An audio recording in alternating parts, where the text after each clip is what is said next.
All right, everyone. Welcome to the Catalyst in Focus Director Stream. I am CCP Swift, joined by a bunch of amazing directors. We've got CCP Okami, CCP Rattati, CCP Burger. How you guys doing? Doing pretty great. Yep. Doing great. Heck yeah. I'm super excited for Catalyst in Focus series to kind of culminate with this great conversation. We also get to release the patch notes as well. So everyone's got a full weekend and a Monday. Just take a Monday off to theory craft and get ready for the Catalyst expansion. Yeah, these patch notes are massive.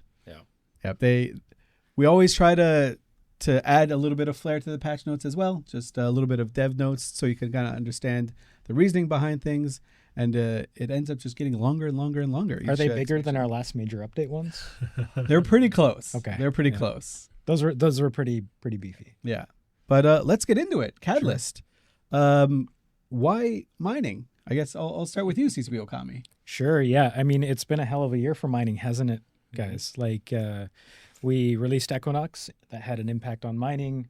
We saw a huge spike in the MPI, and I think our March major update of earlier this year kind of addressed a lot of those issues. But during that time, we kind of took a look at the core foundation of EVE and what it is, and, like, I was just like, mining. Yep. It's pretty cool. It's pretty special. It's a really important part of EVE, and we haven't really like pumped some blood into that for a little while. So we just started to take a look at it, what some of its core challenges were, and trying to see how we can modernize and refresh and keep this a really key core part of EVE. So I think that's kind of the inception of it. We thought about mining, our attention was drawn there, and we tried to think about how we can make it better. Yeah, and it's important because mining is at the core of the game. Like, at the simplest form, EVE Online is gather resources to build better ships, to take over better space, to gather more resources and better resources to build even better stuff.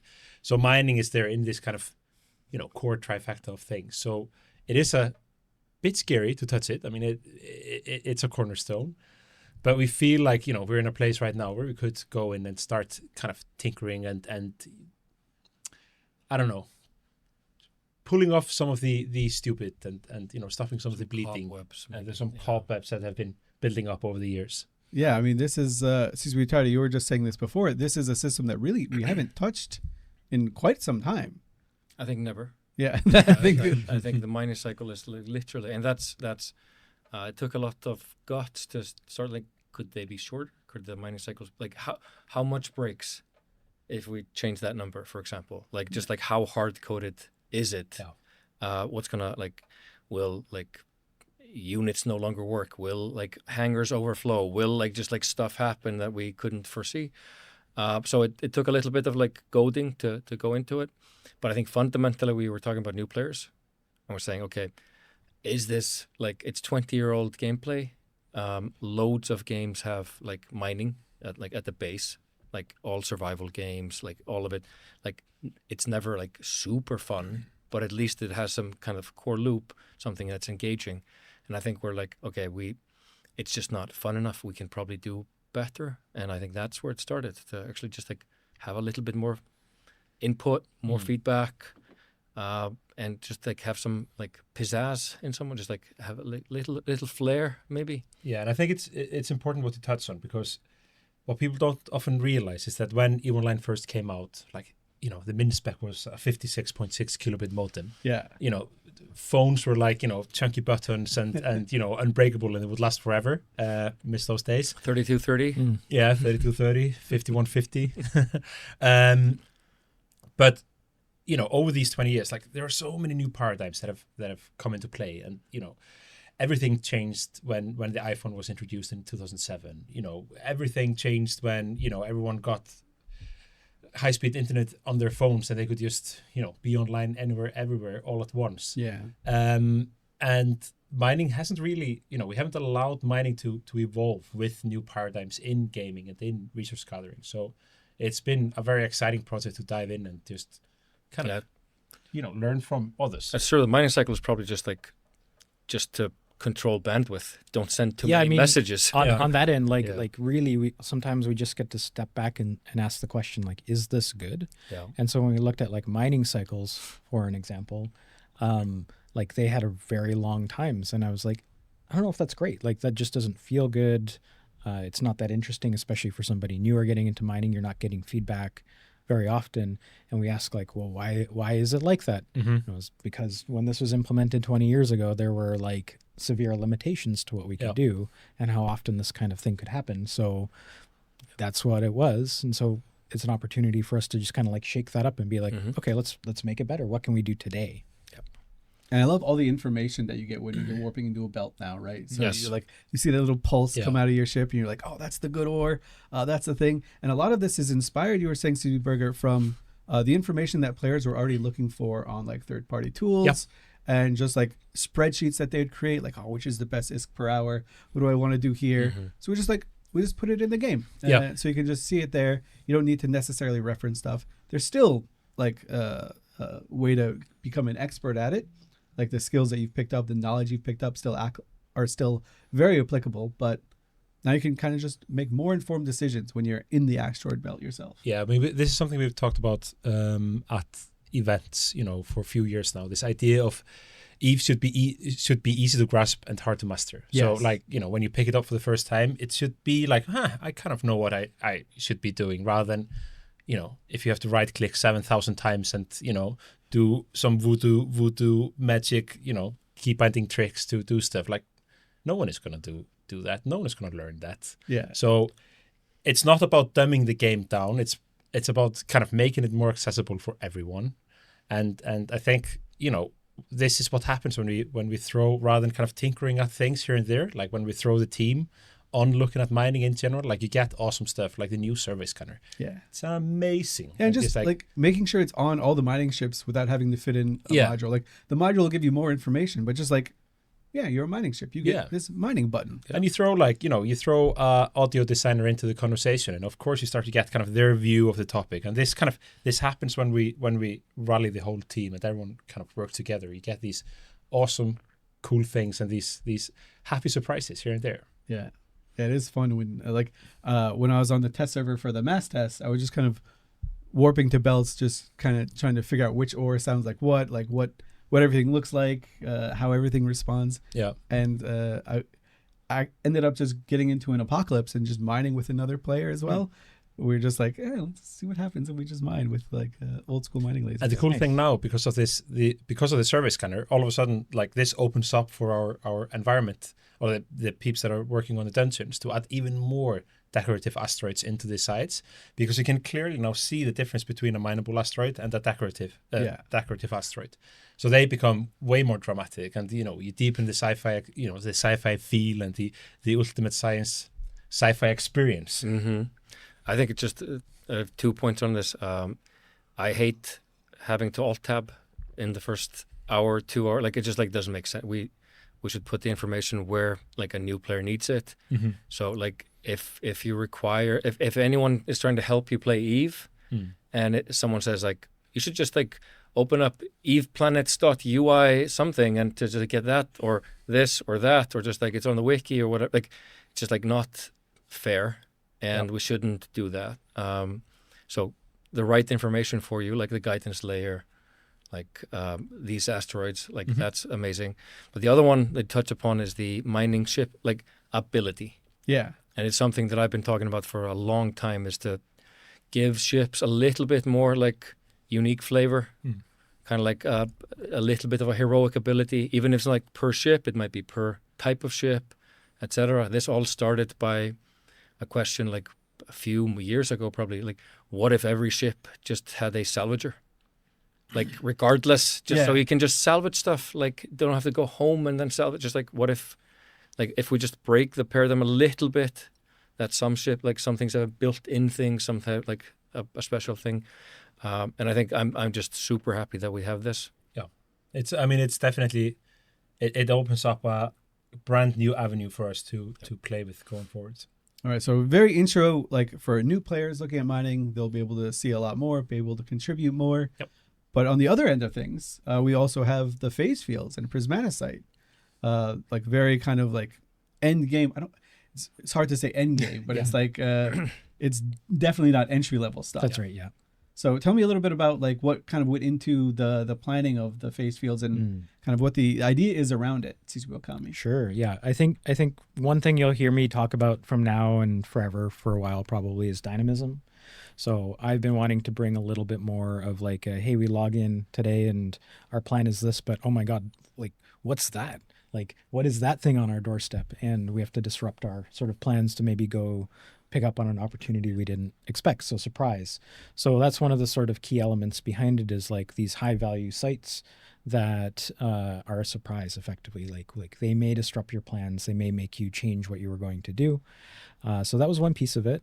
Another piece was whenever we put high value things in space, often like some of our like SOV upgrade mining sites, we just put these giant chunky rocks in space, and someone could just fly in with a massive mining fleet and just gobble. That's they're gone in a very short amount of time. And we wanted to create mining content that couldn't just be gobbled up in a moment. So having something like the phase fields that take time and actually open up over time means way more opportunities for interesting interactions between players, whether you're helping each other or you're going to punch somebody and steal their prismaticite, is up to you. So I think that's sort of a new design paradigm behind that. And then the prismaticite itself, which we can like nerd out on maybe as a separate topic. Yeah, that is fun to nerd out on. Yeah. But also, like these sites, you have to find them in space before they're visible on the map. And even if you are a solo player or an entry-level player or just like an explorer, finding these things is a big deal. Yeah, huge. And there's also, if you don't want to deal with the prismaticite, if you don't want to put it like a phased anchor in and phase the asteroid in, there are also other asteroids there too that you can mine as well, like very high-value stuff too, like high-end minerals. So you can be like a little ninja miner out there in space, discovering like a giant hunk of gold, and you're just like chipping at the sides here and there and stuff like that. Yeah, take your share first, and then exactly. Hey guys, I found this thing 6 hours ago, but it's all mined out. Oh, weird. And I mean, you can also mine the defaced asteroid at 10% yield. Yeah. So you can actually participate in it, and if you find it before it becomes publicized to the entire universe, like there's plenty for you to do.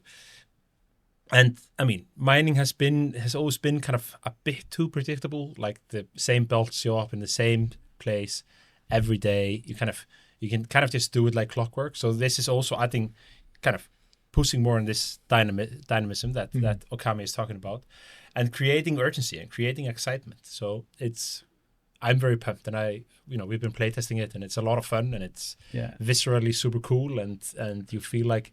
Kind of you need to navigate and you have to be a bit more in control of your ship, and you need to be wary of your surroundings because there is, others want this too.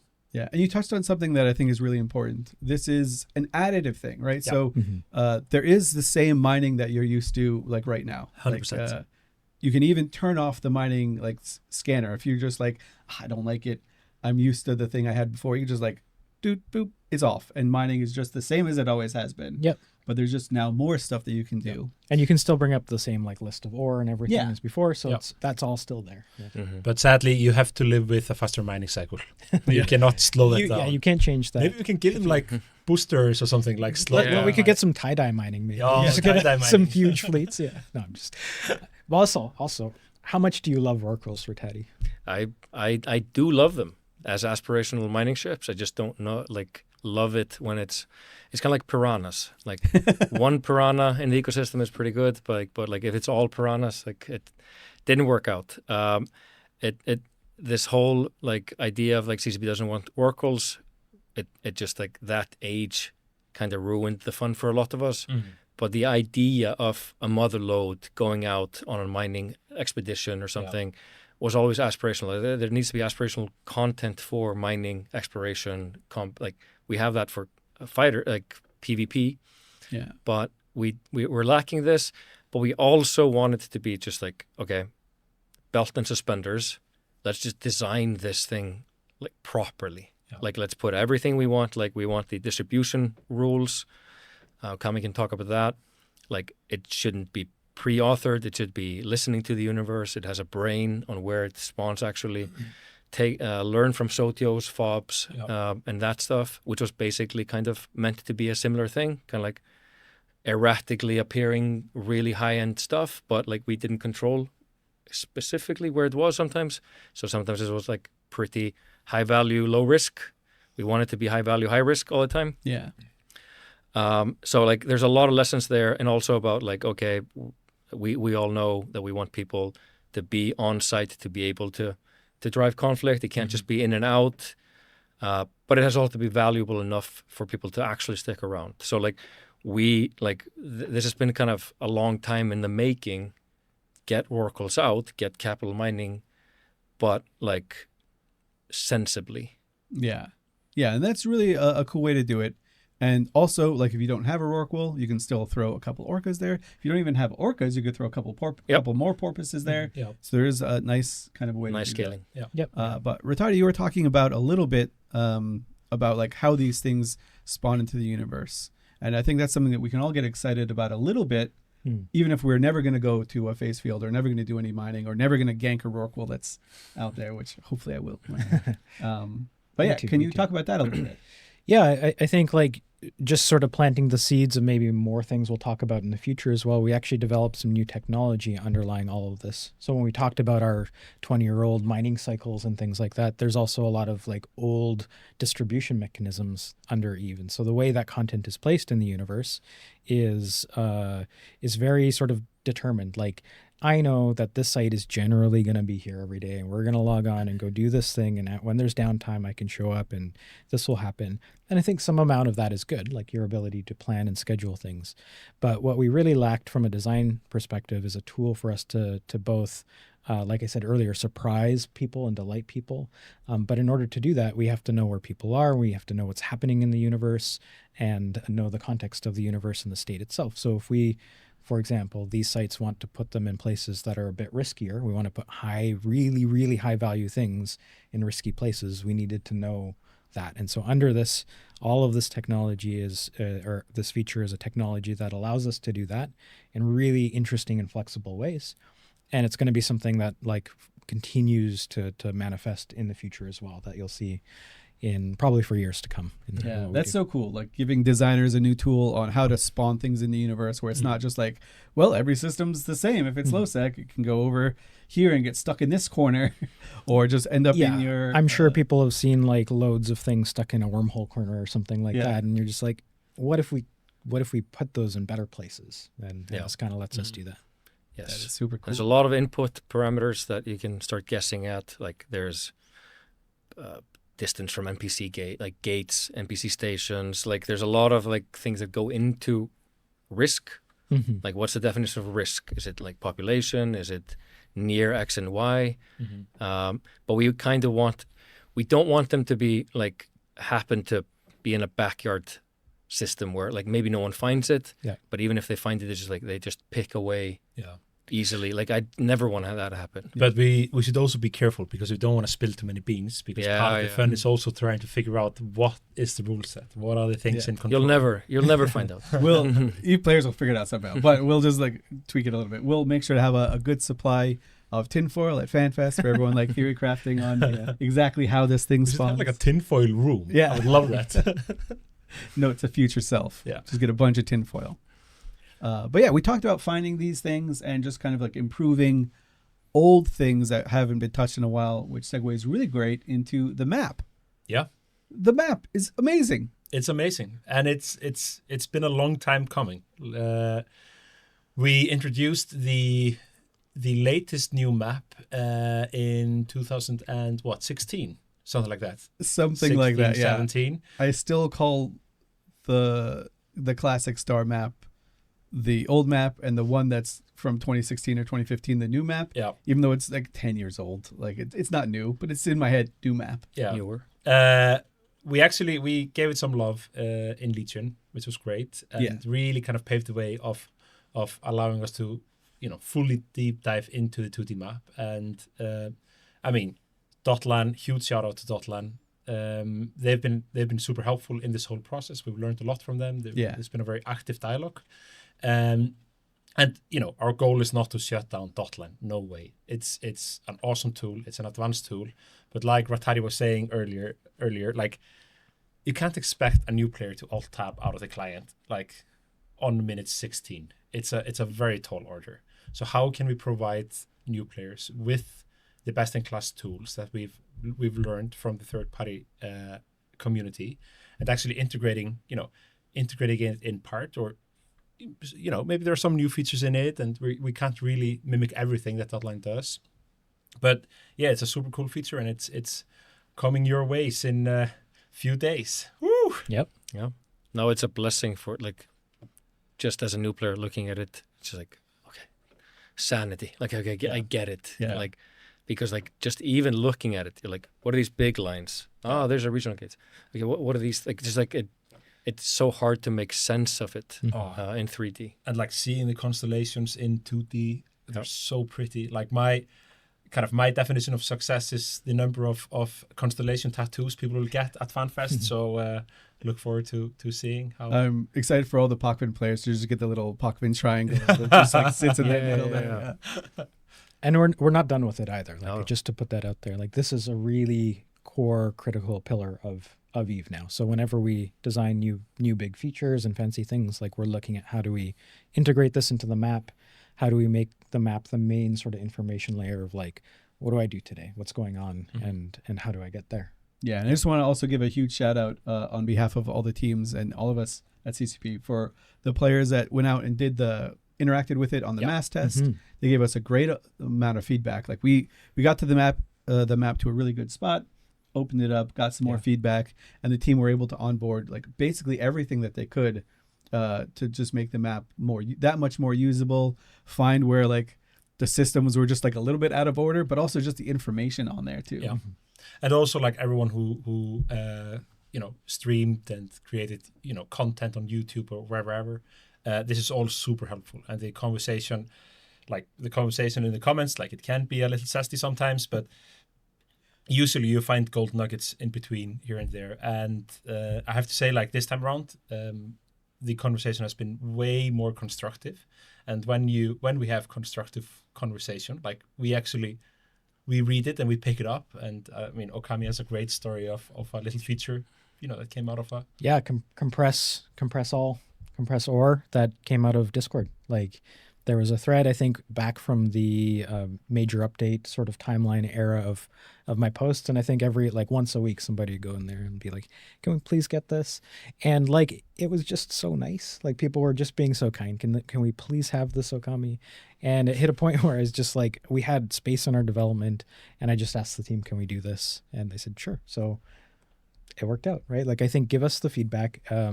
People were kind. It was clear that it was like a desired thing, and just we made it work when we could, with very little just obvious downsides. You're like, okay, it's not going to break anything. Yeah. Similar to the expanded carrier capacity.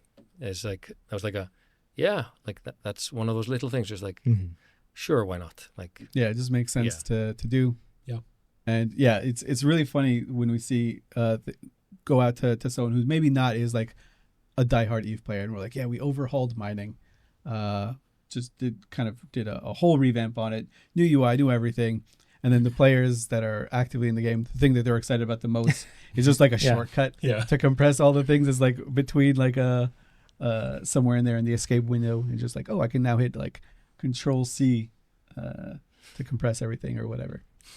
Just don't hit Alt F4. Don't bind Alt F4 to your thing. Then that's bad. I mean, it's awesome at FanFest when you're when we have like kind of regular media show up, and you usually get the question like, why did everyone like scream and shout about a shortcut? Or you combine two clicks into a single click, and like people freaked out. You're like, it's Eve. Yeah. quality of life. Quality of life. That it'll save everyone like a little bit of wrist power too. Like they'll be able to do something else now with maybe more PI things. We appreciate our players' wrists and staying mobile and stay hydrated as well. Wrist we trust. In wrist, I'd just Minotaur lawyers are gonna get off. Yeah, just like rewind. But also for mining and just kind of exploring the world, we've got some new ships. Yeah. What do you guys want to start with? I guess maybe start with mining. Pioneer. All right, let's go with the Pioneer, the mining destroyer. Yes. Tell me, like, why a mining destroyer? I think there's a really clear, obvious sort of like step in progression where a new ship fit. So that was the first thing. It's just easy to identify. We haven't had a new lower end ship for a while either in the game. So I think a lot of our ships have been like super aspirational. Yeah, I'm thinking of Legion, the Babaroga, which is a Tech 2 Yeah, trick ship. exactly. And then, just a Dread. Like, oh, geez. Yeah, yep. Yeah, those like amazing ships, but like so out of reach for so many people. So having something lower end that could become something like an aspiration for somebody in their first week getting into mining and wanting to do that was sort of a big sort of motivation for this. And then also giving it, some alpha access, right? Having alpha characters be able to step into that and then being able to scale it up with Omega was also really great. And then creating all the the faction variants and tiers around that too. Just it was super straightforward and simple for us to think through. Right on. Yeah, I mean the step between a venture and then your first parts. I mean it's like a 100-fold in price or something like that. Yeah. And it's a huge step up. And it's if you want to send people to mining, like you need to give them immediate goals. They need to feel like they're progressing, relatively quickly. So they want to get to the oracles. So they want to become like, the next tycoon in Eve. So this feels like a very obvious thing to do and something we've talked about for a while. But the fun thing is that we'll also be coming out with a Tech 2 version and a faction variant. So it's not only a single ship, but like 3 ships. So there's a opportunity for mastery and like, do you want to bet a bit more and get a tiny bit more and beautiful thing with Tech 2. Yeah, and it's just a much smoother progression, right? Because you have like venture over here and then kind of nothing, barge way up here. Mm-hmm. And it's like, geez, guys, like how do I know if I like mining if I'm stuck in a venture for 2 weeks? Like, or even longer. I mean, if you're flying, it's very common for new players to fly solo. Breaking the social barrier is a very daunting thing for many people. So there's a lot of people that just, there's a lot of people that want to do industry and mining. So they're kind of stuck in a venture for a month, 2 months. And I mean, it's kind of sad. Like you see all your friends or all your future friends, fly big cool ships and you're just pew pew. Yeah, and it feels so much slower relative to everyone else. And you're talking about this like when you're in a frigate starting out, if you're going combat, going from a frigate to a destroyer feels like, oh shit. Yeah. I just like 3x the number of guns I have. I do so much more damage. Yeah. I can be so much more useful. I can do like level 3 missions now if I really want to. And kind of gaming language in general, like it most games are they're so dependent on this vertical scaling. Like, oh, I just need a bigger gun. I just need a bigger sword and then a bigger sword and then a diamond sword and then a double diamond sword. And a lot of new players start with this ideology or this idea in their head when they start playing Eve. So when you don't have an obvious next step and you it's really hard to convince people to like, you can't be a frigate pilot for the rest of your life. It just sounds so off and odd. Yeah. You need, and it's actually it's way lame. harder. It's just lame. Yeah. I mean, I've been flying cruisers since 2011. I think it's a choice to go back, I would say, to frigate. To say like, okay, I'm going to specialize here. Kestrel about that. Yeah. Yeah. CCP Kestrel can just 1v4 us in whatever ships we choose. In a Kestrel too. Yeah. Like that's. I think the best part of this was so for the expansion it was a minimum of the mining destroyer, and then like a stretch goal of like the Navy variants and all that, and like just like weeks ago, way before the expansion is like ready for like final review, like we got poked like. So we already authored all this stuff for like the future, like maybe major update or next expansion even. Like, is it okay to pull all the variants into this expansion? We're like, hell yeah. Like Art was like, are we allowed to? Yeah. Art was even like, they were so excited. So they had already modeled all the ships. Yeah. And like, we made like huge variants of it. We already did it. Can we have 7 ships instead of 1? Yeah. Yes. Yeah. And I mean, we also have a consortium venture coming out as well. Yes, exactly. So, it's not just the Pioneer getting a faction variant, it's the venture as well. So you even have like a little middle ground between the venture and the Pioneer if you really wanted to. Yeah. Super cool. Yeah. And then you were talking about this, the Outrider, the Tech 2 variant, lets you do some cool like ninja mining stuff. We got ninja Get some mastery in there. can like get some bonuses to mining crits, which is a new mechanic. Yep. Yeah, really exciting stuff. I mean, it's a super exciting new parameter to play with, and I mean, there's a lot of ideas of how to expand that further. Yeah, maybe something you'll see in the future. Yeah, I mean, now we just watch, right? Like, I don't know how this is going to kind of enter the mining meta, how many people are going to be flying these versus like ventures or other things, and what their setups are going to be like. So, and especially ninja mining, how's that going to play in, and will that play with the phase fields as well? Yeah, and crits. And crits, Yeah. Yeah, and modules that can affect crits. There's also mining mutaplasmids now as well, so you can just try and make your mining lasers or any of your mining equipment that much better. You're probably going to brick everything, but it's fine. Just you have some abyssal modified stuff. So, like a mutoplasmid or like mutated ninja miner, like would you consider them like pirate miners, or are they going to be like ninja miners, like samurai miners? Like, is there a new definitely ninja miners? Ninja miner, yeah. I think there's a whole new vocabulary entering play. Maybe if it's a sneaky thing, you optimize your crits, like you want to go in and out, just like really like hammer the phase fields. Maybe avoid some of these like crits. Just for me is like a missing piece. Yeah, we talked a lot about this. It's a gameplay style in so many games to just like discard normal DPS, like try to get that like crit backstab kind of gameplay. Yeah. Ignore armor. Like there's a lot of stuff we can go into with crits, but just like small steps is something that I like is smart, but I think it can be expanded into the.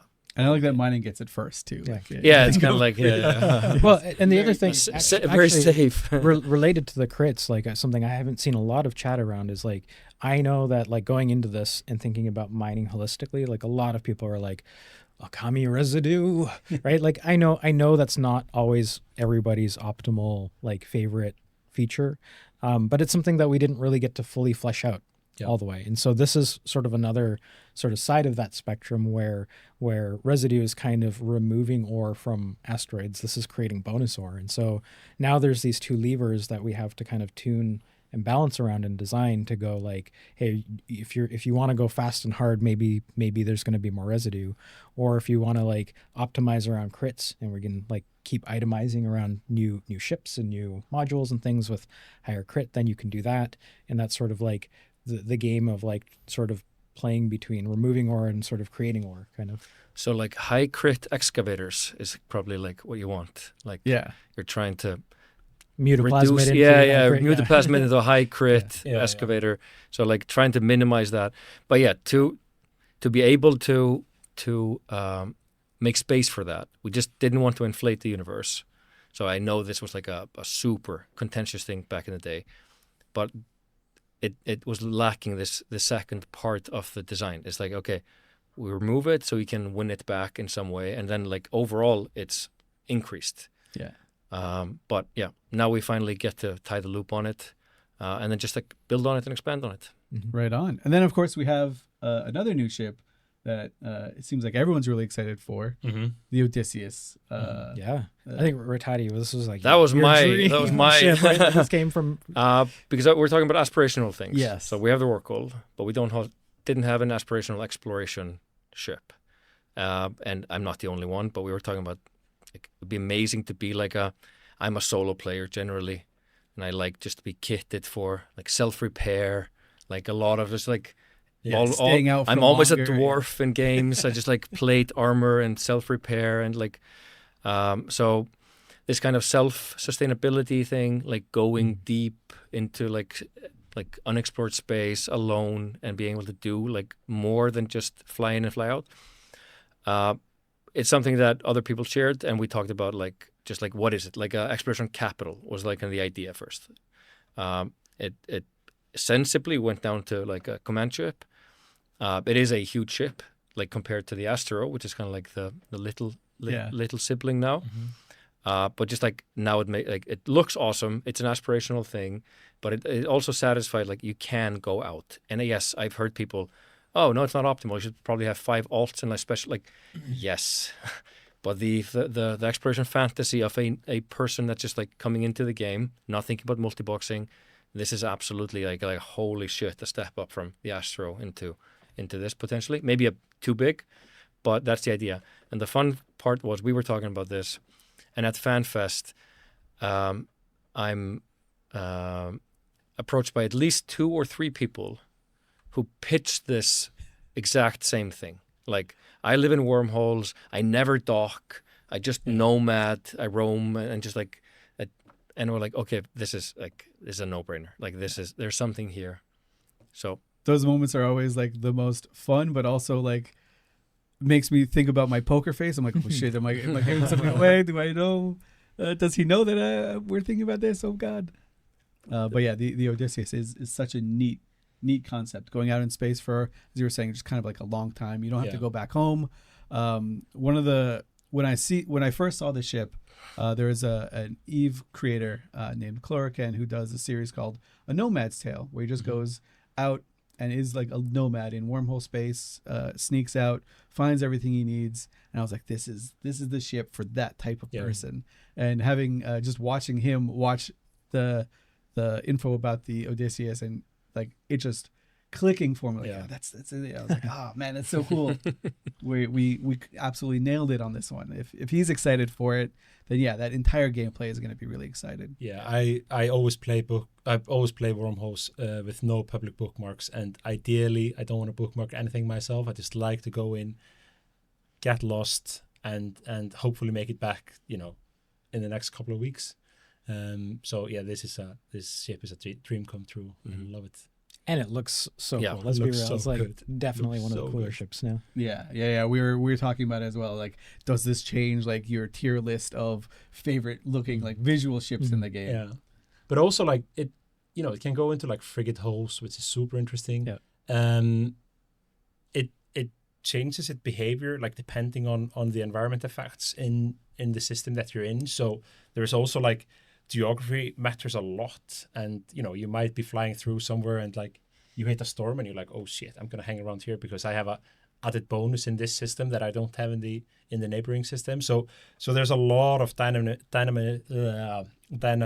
in this whole ship, and yeah, it's just an adventure. just adventure go out. ship. Yeah. I know CCP Kesha was talking about this when we were doing a deeper dive into the Odysseus, and they actually took the Odysseus into M2 TAC, which is where, of course, all the Titans died. And the Odysseus just gets like a salvage bonus, which just feels so funny. It's just like a nice little nod. Yeah. Like, something huge happened here. You get a salvage bonus. And the bonuses change all over different systems. I'm going to be excited to see like people go into all these new systems, try and find out which one links to what. Or even just someone going into a system, seeing a new bonus and like, hey, why do I have this thing here? What happened in this system that's important? What do I not know about the geography here, or where's a landmark that I don't know about? Oh yeah, people like taking their Odysseus to random landmarks in space. Yeah, just see what it Looking does. for Bowie to see what. Yeah. The other nice thing about it too is like we, in our previous update, we added the ability in Sov hubs to put upgrades that allow you to increase your D-scan range.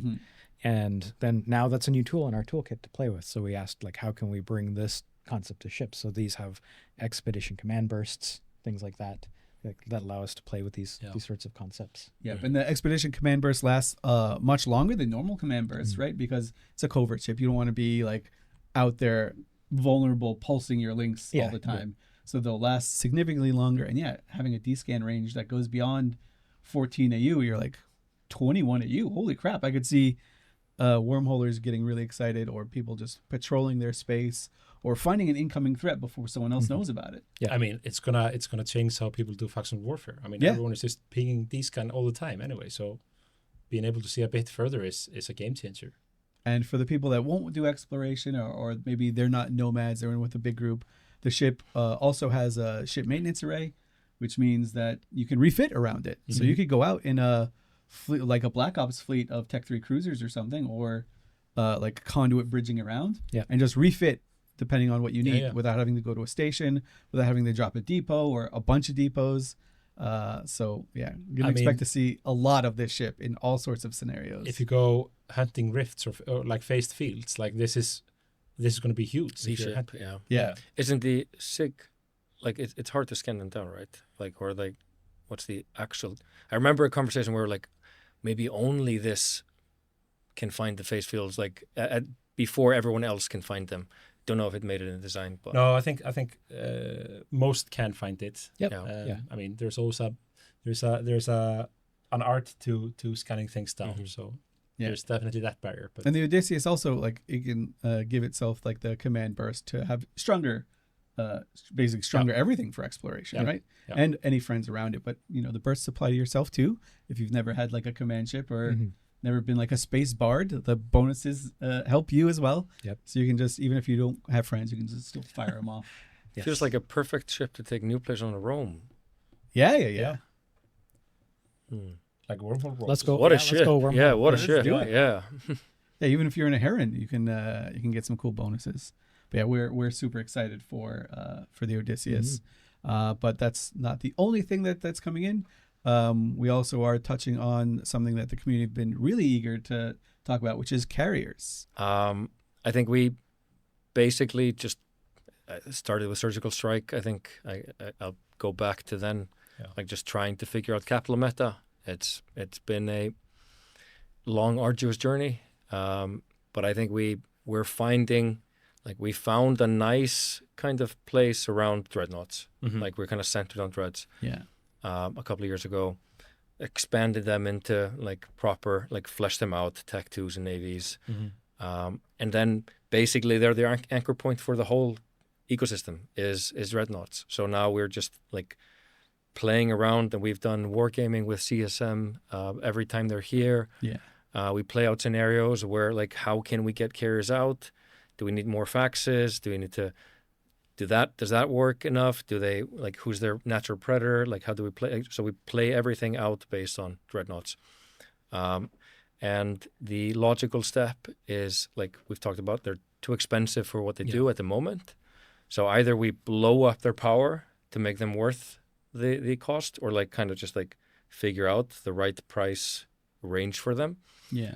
And then we'll talk about power, etc. Like, what else could they do? What's their missing flair kind of thing? But we're also like tuning out, trying to fix skynetting a little bit, tweaking that. So like, because they're overpowered in like a tiny area, and then they're like underpowered in others. Yeah. But we also don't want to go back to just brick fax carrier blobs either. So it's like, okay, there's something here that needs to like careful maintenance.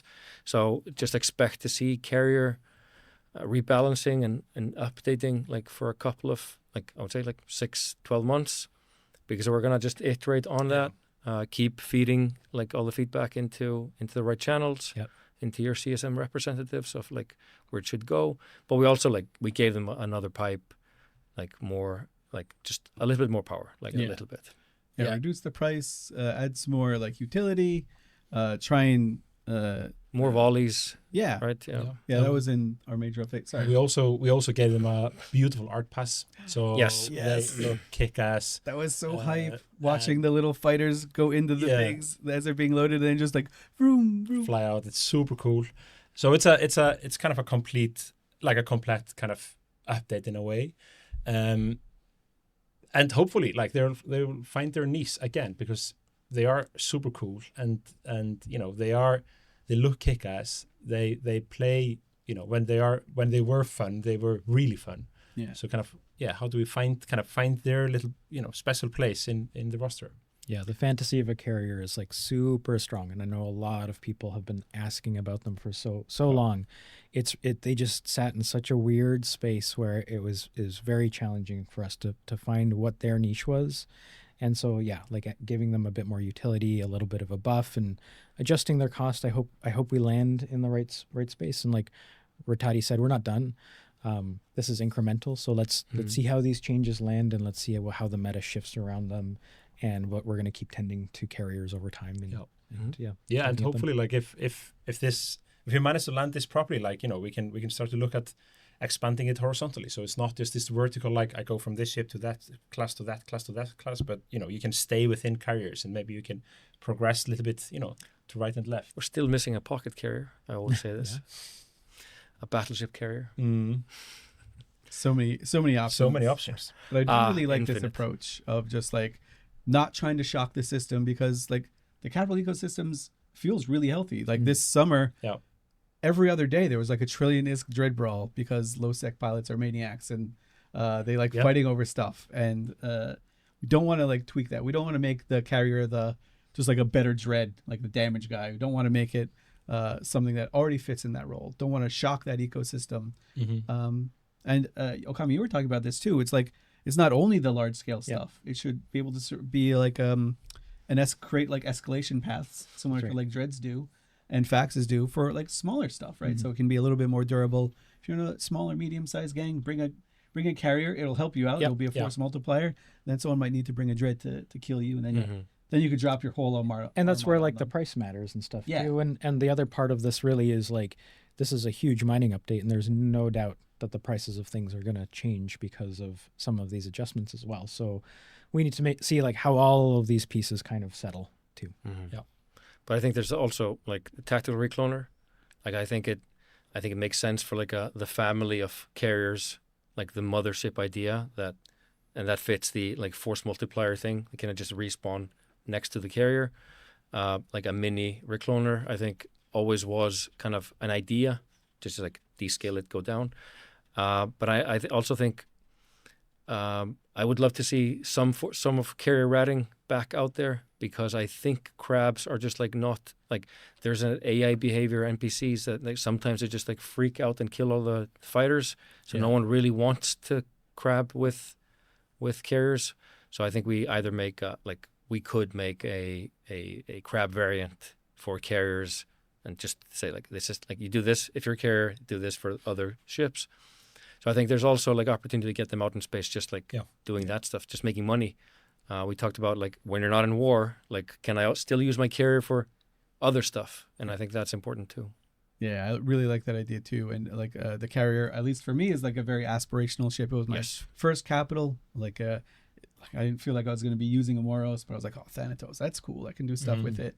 And having them out in space, getting them caught, forces a reaction out of someone, right? Like if your small gang catches a carrier that's out in an anomaly or at some other PvE site, then it's going to force the home guys to come and defend it in some way. And that just creates unpredictable stuff. Like that's something we know very well about EVE players, is we can have a very strong idea of what we think is going to happen, and then just compare that to what actually happens, and just balance off of like how players are actually using the thing, rather than trying to say no, not like that. But yeah, so it'll be curious to see how EVE players adapt to this. It's amazing. We figured it out. Oh no, this won't do anything, and then it just escalates, to eternity, within seconds. And it's beautiful. It's EVE. It's EVE. That is very much EVE in a bottle. But there's also some other cool stuff that like isn't quite mining, isn't quite like carrier stuff, isn't quite new ships, but is just like really useful to have. And why wait to like put it out in a major update or another expansion? Things like Plex transaction logs. Plex transaction log. Yeah. Why did I start with that? Yeah, we could have filled multiple hours with Yeah. I'll take this. No, with a smile. Yes, I'll take this. We've talked about LP transactions. Like, okay, let's go back. We have been trying to make currencies more transparent as like a behind the scenes thing. Like it's not really something you should be talking about in a game, to have like a better ledger or like better wallet or something. Like it feels like it's like, like just do that stuff. It should be solved. Yeah. It's just a very complex game. And over time, EVE started with ISK, then they added LP, then we added Plex. These are obviously all children of their time. So ISK has their own rules, LP has different rules, Plex has different rules.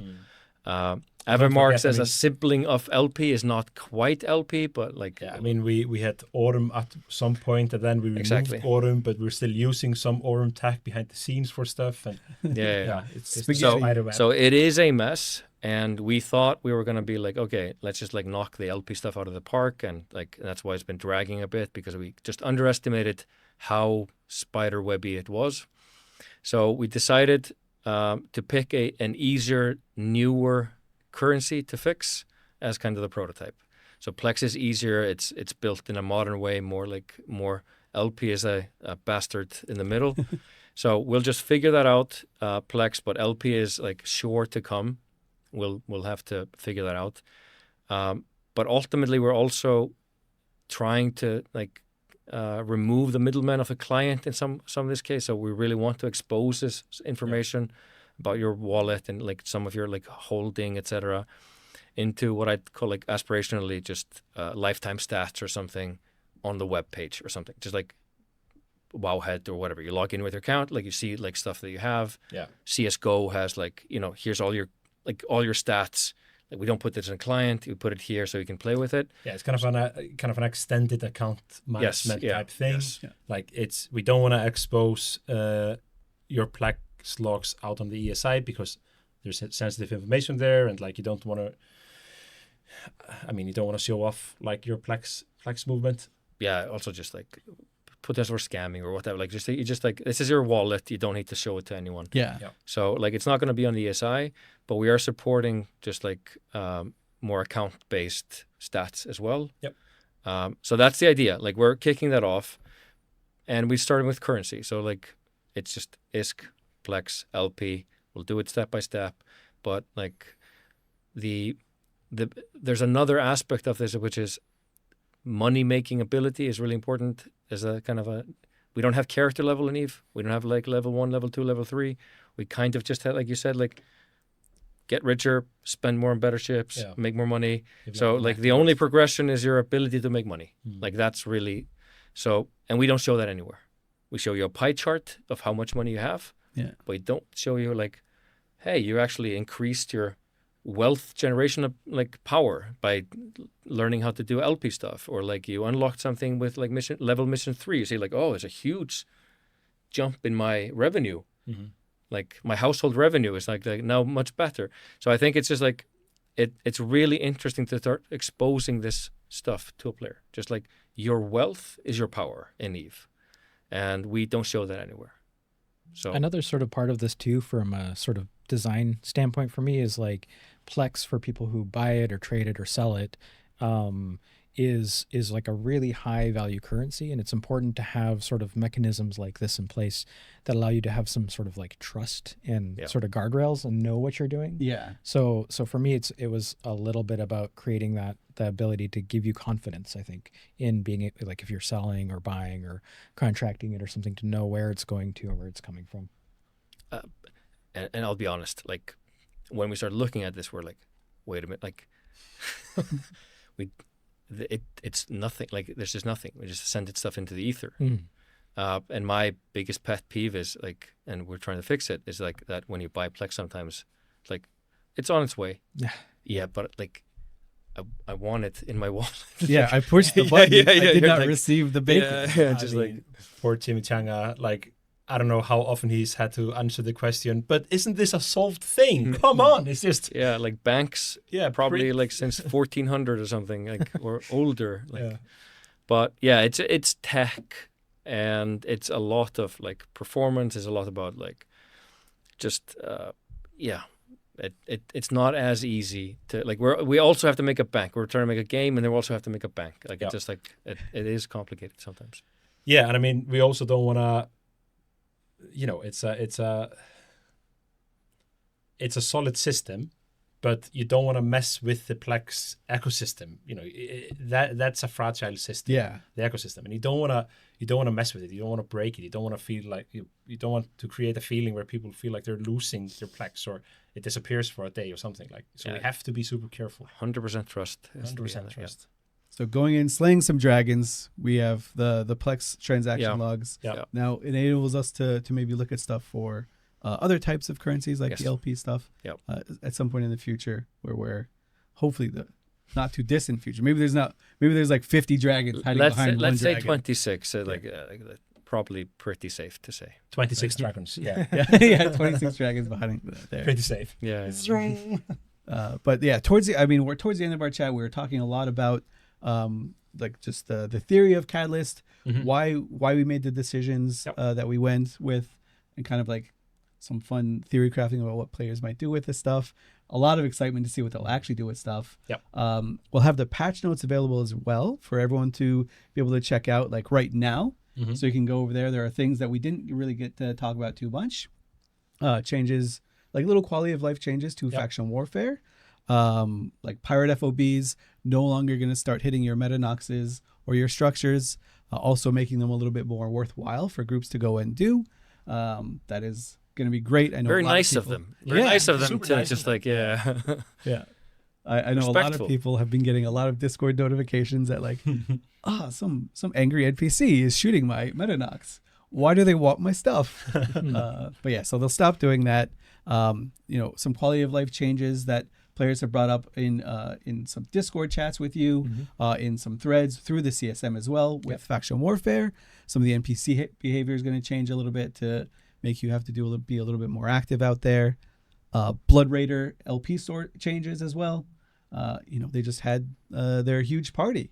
They did. So yeah, Crimson Harvest is over. They're able to get over there and do some accounting stuff in there. Yeah. So some changes there. A few small nerfs to the Cenotaph and the Tholos, mostly Breacher pod focused, because they are still very, very strong. We still like where they are. They still offer really cool, unique gameplay. But Wormhole still. yeah. A couple of other things in there, so do definitely check it out. And before we go, But there's also the very exciting, amazing epic arc to actually show new players some of the new stuff that really. And another thing you forgot. So like We got more. We're just so like actually, this is a really good point, CCP Burger. Yes. I did Yeah. want to talk about the new epic arc, because this is a really cool thing that we're adding in that hopefully we'll see a little bit more of an epic arc, which, correct me if I'm wrong, the idea behind it is to kind of show off some of the new features that come in with the expansion. Yeah. So we get this feedback every expansion. We get a whole heap of new players coming in and wanting to, they see a cool trailer with like amazing pirates and like pew pew pew and explosions and huge things in Nullsec, and they come in and they're like, is this it? Like kind of nothing. So we wanted to give them like a. It's for me. Yeah, well, it's from me. So we wanted to give them a taste like of what the expansion has. So we've created an epic arc, a shorter epic arc than maybe people are used to, but this is the first epic arc in years and years and years and years, and it's been quite an adventure to open these little like spider webby chests, cans of worms, and I don't know, buckets of scorpions, Skeletons in the closet. skeletons, lots of plumbing. And, there's some It's just awesome like plumbing. even worse than Plenty probably. of duck. Yeah. But we managed to create an epic arc, and this is a new tool in our tool chest. So going forward, we really want to kind of build on this and build more kind of these kind of smaller story-driven vignettes that kind of take people into the expansion, give them a taste of the narrative, and just kind of introduce the world and give the world a bit more depth. Players will be able to get a new Pioneer mining destroyer in this epic arc, so that's also a kind of a quick way of getting into it. And they will see an awesome faced field and Little adventure. adventure and get to like meet some peeps from the NPE and it's gonna be good. And is it the same thing as a system? Like you can repeat them after like After 60 days or 3 months or something like that. Can't remember the exact It's 3 number. months. if you want 3 your months. Pioneer like every 3 6 months. 3 months. It's probably not the most efficient way to get pioneers, but hey, you can absolutely do it. No, it's a super sampler of just like and we can do more probably about just like if there's a new thing, like you get one of that. If there's a new prismaticite, you get one, which is like a little bit of like a teaser of stuff. And it's also like the epic arcs are such a great way of introducing people to the backstory of Eve. Like the Sisters of Eve epic arc is probably the best introduction to like the empires, the main pirate races. You kind of get to fly around space and get kind of small lore snippets and a lot of people, I know a lot of people that play it every few months, me included, just to kind of get a reminder and kind of a bit of a refresher on things. Yeah, I think for me, like what you all said is super important. If I'm a new or returning player to Eve, Like I think everyone will enjoy it, but if I'm new or returning and I drop in an expansion, which is a great time for me to come get into Eve, like what's going on out there? Yeah. Like what's new? What's the current state of this universe? What's the story that's kind of unfolding? And we have phase fields, which are incredible, but like a new player's not going to see that for months or years or maybe ever. So how can we kind of introduce them to that and let them see something very, very cool and give them some exposure to that? So epic arcs are kind of our vehicle for doing that. Yeah. And it's super important because when you're new to Eve, everything is new. Like you have no context to like what Uprising or Havoc or Apocrypha or whatever is. So or the old carrier what it looked like. You're like, oh, okay. So being able to do these epic arcs will give you kind of a taste of kind of what oh yeah, this is all about that. And after seeing the epic arc, I'm a bit bummed out that we didn't do this earlier. Like, how cool would it be to do a Havoc epic arc? Yeah, just sending people straight into the war zone and just see what happens. Like good. Teleport into Zarzak and I mean, honestly, that's a little bit where my inspiration came from. I started playing like really hard again during Havoc, and I was like, cool pirate stuff. And I came in, I was like, poof, I'm in space. Yeah. Like, where's the cool pirate stuff? And it took me so long to figure that out, but it would have been so nice if there was something like an epic arc there to catch me and take me to Zarzak and introduce me to like the concept of what's happening here and everything. Yeah, you almost want to, like, how cool would it be if you could kind of take the Havoc trailer and kind of kind of append the epic arc on the back of it. Yeah. But it can still be done. You can still backport stuff and just like kind of sew it together. Yes. Yeah. But my point was people have been talking about where's the gold rush we talked about, like at FanFest. Mm-hmm. And like we tried to explain, gold rush is more like a aspirational theme for us to have in mind when we're doing expansions. It's not like a thing. Gold rush isn't a feature. It's more like a mindset. And phase fields is in that. It is a gold rush. Like by definition, it's a Klondike. It's a gold mine. It's something like new mining ships. New something, like, etc. New interactions. All that new interactions. Like it's all part of that. So gold rush just keeps as a kind of a development theme. So next expansion, or they won't be like, we might pull something in that's similar. It might be more about salvaging, and it might be something else. But like at FanFest, we're just trying to say like, okay, we don't know yet for the next 2 or 3 years or until next FanFest, like what is it going to be? We don't have like a perfect roadmap of our expansion, but the theme is definitely going to be like kind of stuff like this. Yep. So phase field is now like, okay, if you imagine what other stuff could be, like salvage fields or whatever, like it's probably going to be something like this, but like with a different flavor or different tone. Yeah. But it's also important to note that I mean, mining is a core element of the game, and we will need time to allow the dust to settle. Like this will create a disrupt in the system, and we will need, like, there's going to be a lot of things that are going to kind of be a bit upset, and things are going to be, we'll need to balance things and tweak things and figure things out, and we don't want to like jump to conclusions or kind of really start hammering at the next thing until we know kind of, okay, how will this thing kind of settle, and how will it kind of play out. So next few months are going to be very exciting. Yeah, I think one of the things that we can always count on is that we're going to have to tweak some things based on how players are actually working or using things. Like that is the one dependent. It's like death, taxes, and we'll have to iterate on a few things that players break over time. So yeah, that is going to be neat. And I'm glad you brought up the Gold Rush CCP Rattati, because we saw a lot of players saying like, oh, is this the Gold Rush thing? Is this the one Gold Rush? What about salvage? What about the other stuff?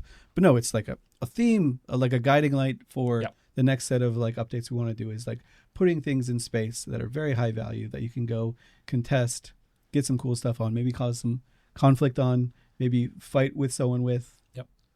Explore, and like just out. Very similar to how we talked in like 2020, 2021, we talked a lot about this idea of Empires at War. Yeah. And we still have an initiative called Empires at War, and it wasn't just Uprising. Like Empires at War, you can see like we've been touching that consistently throughout 5-6 expansions. Like sometimes it's the core theme of the expansions. Other expansions, it might be take a bit of a backseat, but we're still poking at it, we're still tweaking it, and it's amazing to look at the game today versus 4 years ago, 5 years ago. Yeah. It's a different beast.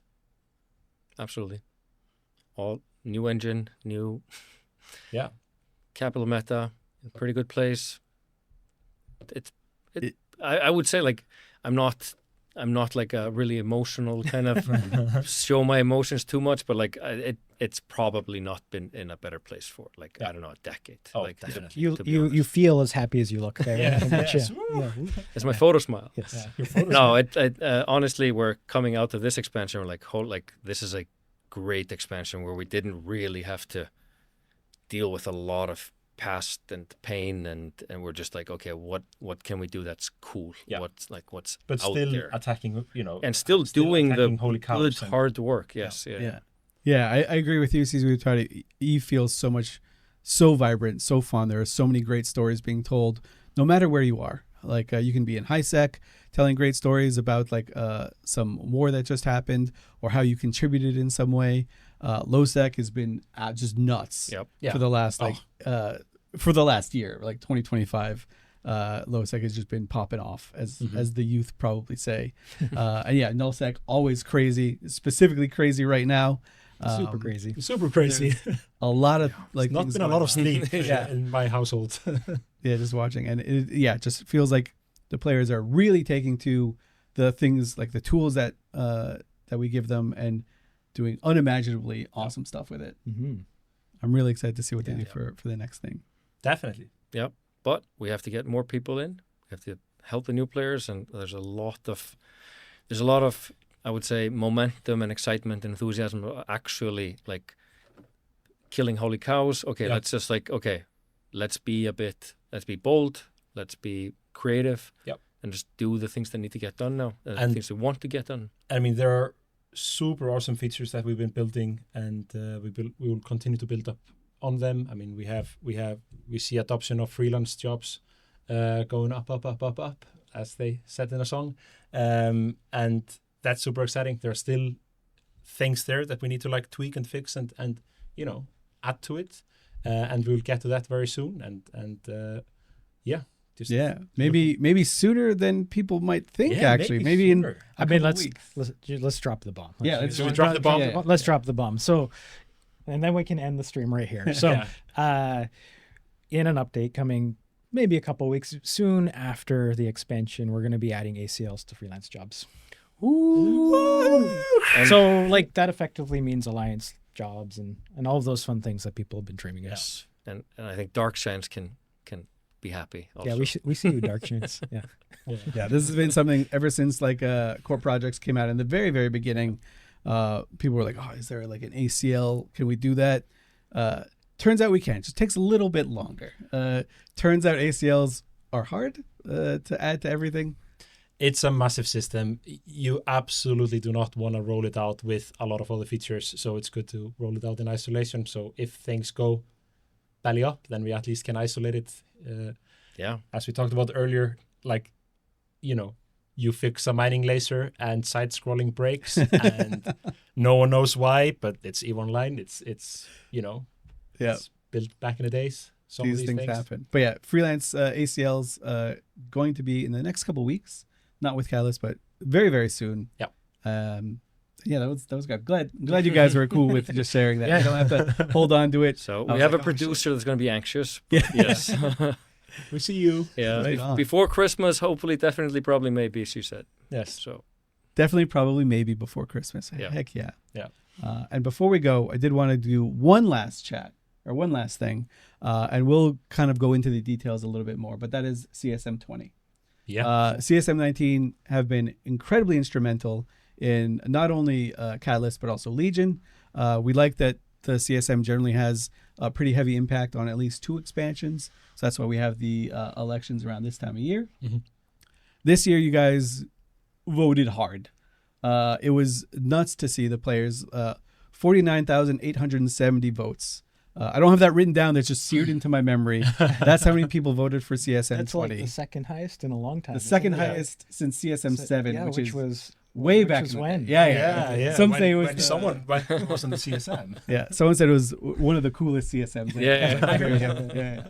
Everyone's saying it, but no, yeah, 49,870 It's amazing. votes. it was really tough Mm-hmm. for us to pick Yep. the additional 2 candidates, which we actually did earlier this week. We all kind of just sit in a room and we look through everyone who finished 11 through 20, and we're like, oh shit, we want them all. How do we Yeah. expand the CSM to 20? Oh, we can't do that. We actually had a deep conversation about every single individual. Yeah. Like there was no one that was just like, eh. Yeah. But we'll throw the results on screen, and we'll also have a full breakdown round by round, so you can kind of just see how the votes played out. All 49,870 of them. And of course, we'll just release the voter data as well, so you can check out all the ballots, see where yours are, see how people voted, or rather, you could see in general how people voted. You can't see how a specific person voted. We don't release that much. But yeah, great job for CSM 20, and really, really look forward to working with them.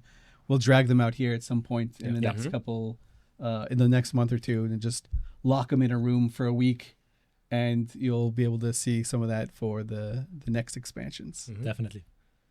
Right on. Well, Awesome. thank you so much, Congratulations. guys. It was amazing chatting with you, as always. Really fun to kind of get into the bones about why we make these decisions, how these things come to life, and really, really appreciate it. It's been a while since we chatted last. So, Yeah. we should do it more often. Yeah. And I just want to echo what you said, and a huge shout out to the outgoing CSM members, and congrats to the new CSM members. Look forward to working with you. It's this last CSM was really good. Like it felt really balanced, and a lot of constructive conversations. This is instrumental for making EVE Online and making it the best game it possibly can be. So yeah, look forward for the next season. Right on. All right. Well, take care, everyone. We will see you. Go check out the patch notes. Go have fun. And we'll see you on Tuesday. Hell yeah. Yeah. Pew pew.